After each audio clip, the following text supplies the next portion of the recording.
तपस्वी आदर्श परिवार द्वारा गद्दार नेताओं के खिलाफ आयोजित की गई प्रेस कॉन्फ्रेंस, जिसका उद्देश्य ईमानदारी है। इस वीडियो में आप देख सकते हैं कि किस तरह से यहाँ पर खड़े हुए लोग गद्दार नेताओं के खिलाफ नारे लगा रहे हैं, भारत माता की जय के नारे लगा रहे हैं। इसका उद्देश्य रहा कि देश के प्रति ईमानदार नेताओं का आगमन।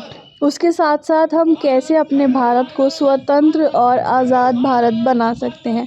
आइए जानते हैं इस कॉन्फ्रेंस का उद्देश्य। आभार, अभिनंदन। हाँ, जब कहीं से देशभक्ति के बात उठती है तो निकल कर आते हैं देशभक्त, तो बड़ा अच्छा लगता है। मिलजुल के कुछ करेंगे। और आज ये मंदिर, जिसको न्याय का सबसे बड़ा मंदिर कहते हैं, उसके प्रांगण में ये सभा क्यों रखे गए हैं?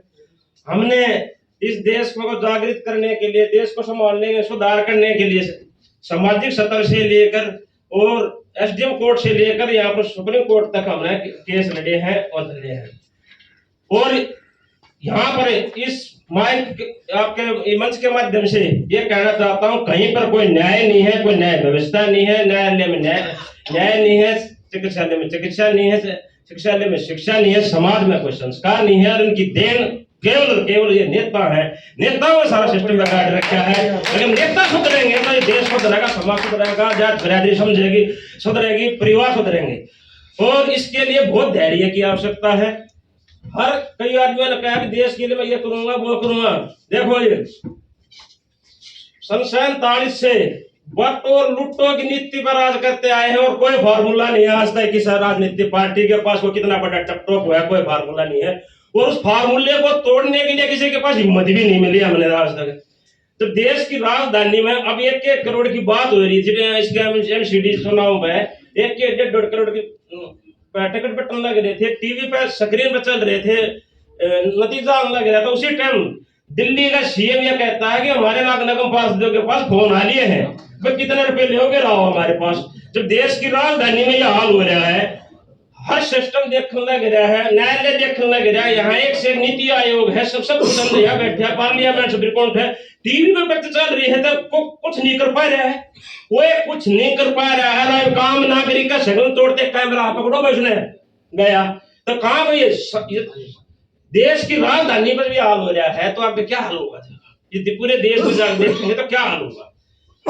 इनको कैसे भाई बैठाया जाएगा? देखो, आदमी किस चीज से डरता है? जान से, माल से, सम्मान से। मेरे को जनसमूह उठा उसको विरोध कर, ठीक है, माल इनका है, ये माल कब्जा कर रहे, माल इनका नहीं है, माल देश का खाए बैठे हैं। सम्मान की बात करें, झूठे आदमी का, बहरूपी आदमी का कोई सम्मान नहीं होता। अपने आप में राज्य हो रहा है ना, उसको कोई सम्मान होता। कोई हो इसमें मैं हो या आप हुए का, ये अंदर बैठे बाहर बैठे कोई हो, सच्चे आदमी का सम्मान होता है।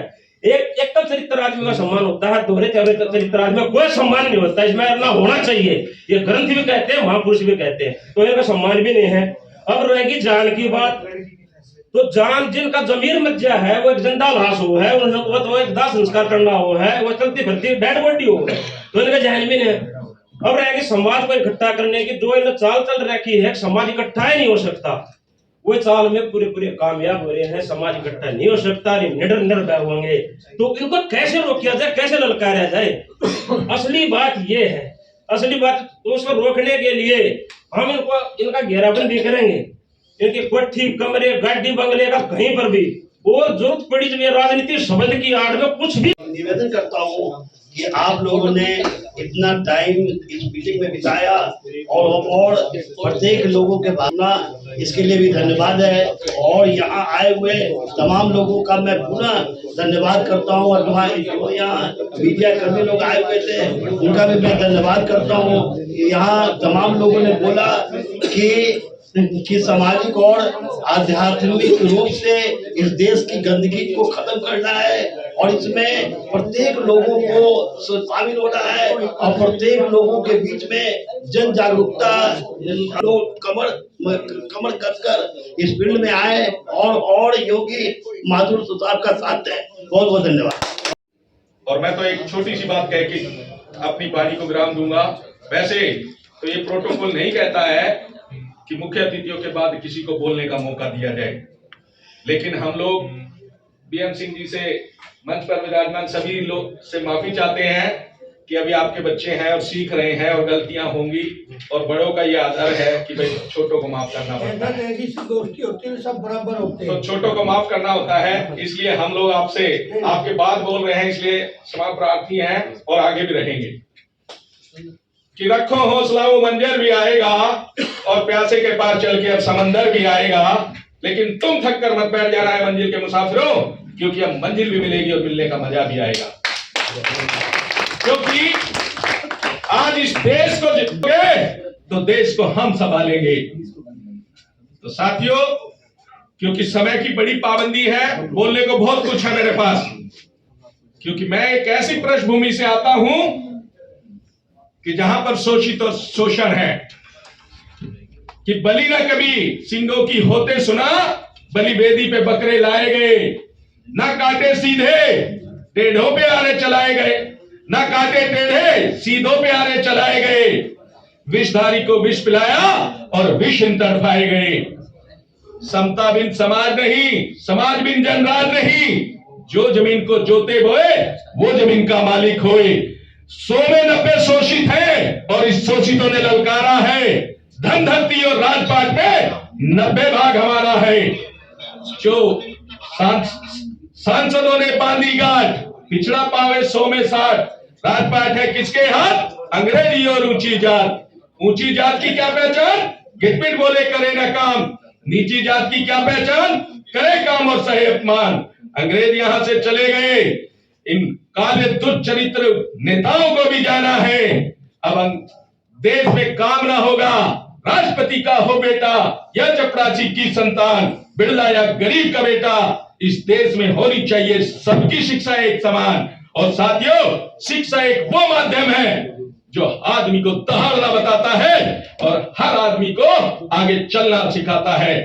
साथियों, मेरी वाणी से अगर किसी को कष्ट हुआ हो तो मैं क्षमा प्रार्थी हूं और आने वाले समय में फिर आपके बीच में रहूंगा। मैं संजय शिवाल अपनी तरफ 42% मेंबर ऑफ पार्लियामेंट उनके अपने एफिडेविट के हिसाब से आपराधिक रिकॉर्ड। आप लोग कह सकते हैं कि राजनेता में थोड़ा बहुत तो कुछ ना कुछ ऊपर नीचे हो जाता है, एक आध दो ऑफेंस कायम हो जाते हैं। ये सत्य नहीं है। 29% of them they are having heinous offences to their credit. हत्या, डकैती, लूट, किडनैपिंग, रेप। क्या इस देश के साथ एक बड़ी नाइंसाफी नहीं है कि ऐसे अपराधियों को आपके ऊपर थोपा जा रहा है? और हम क्या शिखंडी हैं? हम अपने आप को राजा कहते हैं कि ये भाषण करते हैं, वो भाषण करते हैं। इस भाषण से बाहर निकलिए, इस भाषण से बाहर निकलिए।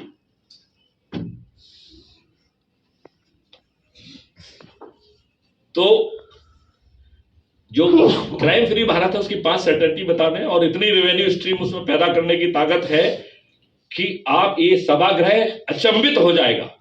और एक राजनेता नहीं कह रहा है, एक डीजी कह रहा है जो 7 साल तक डीजी रहा है। तो ये कोई वैसा भी नहीं है कि जुमला हो या कोई हो, वो अपराध को भी जानता है, उसने अपराध को हैंडल भी किया है। और मैंने तो जाने कितने इन्वेंशन किए हैं। मैं जो है आईजी ऑपरेशंस कश्मीर भी रहा हूं। मैंने टेररिस्ट से लड़ने की टेक्नोलॉजी बनाई है। वहां की आर्मी ये देखने के लिए इकट्ठी होती थी कि मैथिली शरण आगे क्या करने वाले।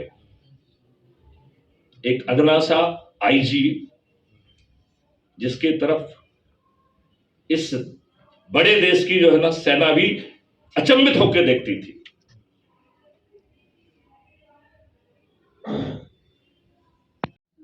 निवेश है कमाई, बस हमारे पास पैसा नहीं होगा, अच्छे काम के लिए चलते हैं। तो मैंने देखा है इतनी उम्र में पैसे की कहीं कमी नहीं आती, खाने की कहीं कमी नहीं आती। कमी आती है तो इच्छा शक्ति की, सच्चाई की, निष्कपट भाव की। और वो अगर कमी पूरी हो जाती है तो कार्य सिद्ध हो जाता है। तो हम उसके लिए प्राणों की आहुति तक देने के लिए तत्पर है। ये काम हो जाए किसी तरीके से, आगे बढ़े। 24 आवर्स मैं अपनी कह रहा हूँ। इस सभा का मैं दिल से धन्यवाद करता हूँ। जैसे कि विषय वस्तु सामने दिख रही है, गद्दार नेताओं को ललकारो। 75 वर्ष की आजादी का अमृत काल महोत्सव भारतवर्ष में मनाया जा रहा है, हमारे देश में मनाया जा रहा है, लेकिन हमें ये क्यों करना पड़ा, ये क्यों लिख के टांगना पड़ा? गद्दार नेताओं को ललकारो, इस पे विचार करने की साथियों आवश्यकता है। जीवन तो सभी का चल रहा है, परिवार सभी के चल रहे हैं, सभी लोग राजनीतिक घराने जहां से शुरू हुए थे आज बहुत विशाल हो चुके हैं। पुलिस अपना काम कर रही है, न्यायालय अपना काम कर रहा है, तो दिक्कत है कहाँ? सड़कें, सीवर, पानी सब कुछ फ्री में मिल रहा है, फिर दिक्कत क्या है? अंदर घुसेंगे जब तक इनके अंदर भय नहीं बैठेगा, जब तक ये देशद्रोही घटनाओं को अंजाम देते रहेंगे, देश को लूटते रहेंगे, बांटते रहेंगे, काटते रहेंगे, मूर्ख बनाते रहेंगे। मैंने हाथ जोड़े कौन आता है बहुत नेताओं के सामने, मेरी शुद्ध भावनाओं का बलात्कार कराएंगे नेताओं ने, किसी को समझता नहीं और कुछ नहीं। तो इस देश को हम सच्चे देशभक्त हैं, उसके लिए हम किसी कीमत पर जा सकते हैं, मातृभूमि को बचाना हम उसके लिए कुछ भी कर सकते हैं। हमने अपने जीवन त्यागने का इसके अलावा कुछ 24 घंटे देश देश देश ये कहाँ से घुसा है? आप भी कह रहे थे कि आध्यात्मिक है, बिल्कुल आध्यात्मिक है। हमने अपने आप को भूख रोकने की कोशिश करी, यार ये सारा देश पेटू हो रहा है, स्वार्थी हो रहा है, तो क्यों हम परेशान हो रहा है? लेकिन इस देश को 7,32,000 बलिदानियों ने जान दे रखी है, क्या उनका घर चला जाएगा? ये देश सारा जो दुनिया भटकती है, जब ये देश उसका मार्गदर्शन करता है, लेकिन ये देश खुद ही भटका हुआ है, इस देश का कौन मार्गदर्शन करेगा? देश के मुख्य तंत्र पर, राजधानी पे ऐसे छछोरी टपोरी नाटक नोटंकी की राजनीति हो रही है। देश देख रहा है, सभ्य समाज देख रहा है, प्रबुद्ध लोग देख रहे हैं, लेकिन कोई कुछ नहीं कर पा रहा है। सुप्रीम कोर्ट के जज देख रहे हैं, किसी के पास कोई इलाज नहीं है। इलाज सिर्फ एक है कि इनका भय बैठाना पड़ेगा, भय बैठाना पड़ेगा, भय बैठाना पड़ेगा। एक टीम ऐसी मजबूत करनी पड़ेगी जो दिखेगा कि देश की एकता और अखंडता को तोड़ने का प्रयास हो रहा है, तो वो टीम आ जाएगी और तो खत्म कर देगी। ठीक, तो भय बैठाएगा, अगर कुछ नहीं चले बात बनेगी। इस देश ने, इस राजनीति ने देश का बेड़ा कर रखा है। राजनीति शब्द की आड़ में गुट्ठी वाले लोगों ने इस पूरे देश का दुगड़ी की बचा रखी है और हम बच रहे हैं। और हम अपने एक दूसरे की काट फास में, एक दूसरे की छोटी छोटी मोटी बात में थोड़ जाए, लेकिन उनका दाव छोड़ देने के लिए हमारे पास ना हिम्मत है, ना हौसला है, ना बुद्धि है, ना उनसे। क्या इस देश ने, नेताओं ने सारे देश को कपटी, कायर, कमजोर, स्वार्थी पेटू समझ लिया ना? सारा देश नहीं, आज भी देश भक्त पुण्यात्मा सच्ची आत्मा इस धरती पे है।